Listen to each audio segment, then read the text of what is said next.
Let's discuss the concept of God in Islam.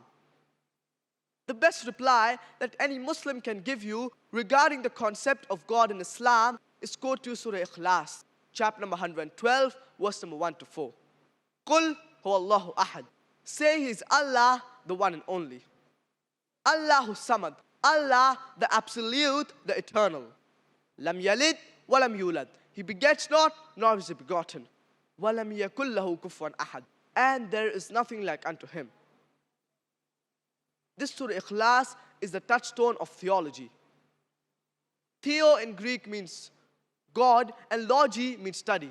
Thus theology means study of God. And if anyone says that so and so candidate is God, and if that candidate fits in this 4-line definition, we Muslims, we have got no objection in accepting that candidate as God. And same thing is mentioned in the Hindu scriptures. So the first test is, Qul huwa Allahu ahad. Say He is Allah, the one and only. Same thing is mentioned in the Hindu scriptures. It is mentioned in Chandogya Upanishad, chapter number 6, section number 2, verse number 1. Ikkam evdityam. God is only one without second. The second is Allahu samad. Allah, the absolute, the eternal. Same thing is mentioned in Bhagavad Gita, chapter number 10, verse number 3. That they believe me as unborn, beginningless, the supreme Lord of all the worlds. The third is Lam yalid wa lam yulad. He begets not, nor is he begotten. Same thing is mentioned in Touchstone of Upanishad, chapter number 6, verse number 9. Na chasi kasij janitana chadipa, which means of that Lord. He has got no superior, He has got no lords, He has got no parents, He has got no father, He has got no mother. And the last is walam yakul lahu kufuwan ahad. And there is nothing like unto Him.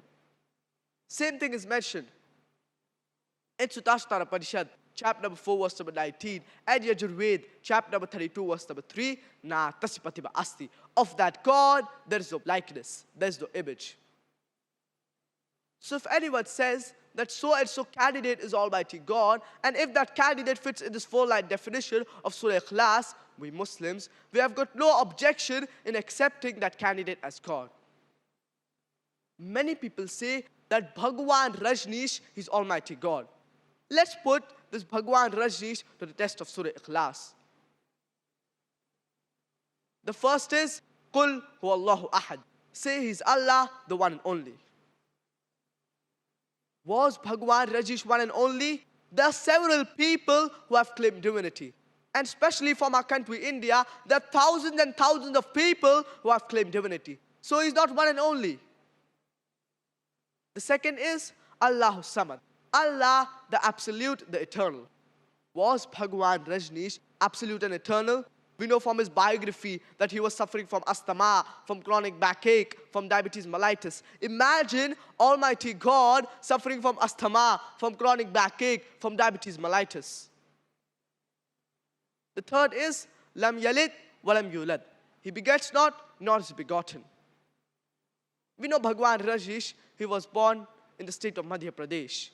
He had a mother and he had a father. And later on, in 1981, he goes to USA. And in the city of Oregon, he starts his village called as Rajeshpuram. And he takes thousands of Americans for a ride. Later on, the American government, they imprisoned Bhagwan Rajneesh. And Bhagwan Rajneesh was saying that the American government, they were slow poisoning him. Imagine Almighty God being slow poisoned. Later on, the American government, they kick Bhagwan Rajneesh out of America. And he comes back to the state of Maharashtra, and in the city of Pune, he starts his commune. And if you go to Pune, on his tomb, on his samadhi, it is mentioned, Osho, never born, never died, but visited the earth from the 11th of December, 1931 to the 19th of January, 1990. They forgot to mention on the tomb that he was not granted visas to 21 different countries of the world. Imagine Almighty God requiring visas to travel to different countries of the world. And the Archbishop of Greece said that if you do not throw Rajneesh out of the country, we shall burn his house as well as the house of his disciples. And the last test is so stringent that does not befit anyone but the true Almighty God.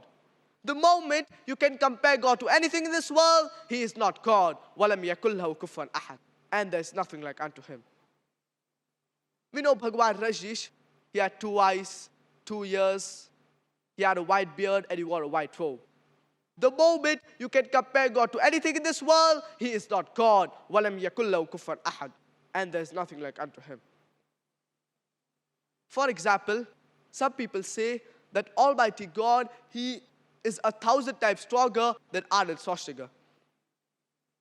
You might have heard the person Arnold Schwarzenegger, the person who won the title Mr. Universe, the strongest man in the world, the strongest man in the universe. The moment you can compare God to anything in this world, He is not God. وَلَمْ يَكُنْ لَهُ كُفُوًا أَحَدٌ. And there's nothing like unto Him. Whether it be Arnold Schwarzenegger, or whether it be King Kong, or whether it be Dara Singh. The moment you can compare God to anything in this world, He is not God. وَلَمْ يَكُنْ لَهُ كُفُوًا أَحَدٌ. And there's nothing like unto Him. So this Surah Ikhlas, chapter number 112, verse number 1 to 4, is a touchstone of theology. So if anyone says that so and so candidate is God, and if that candidate fits in this 4-line definition, we Muslims, we have got no objection in accepting that candidate as God.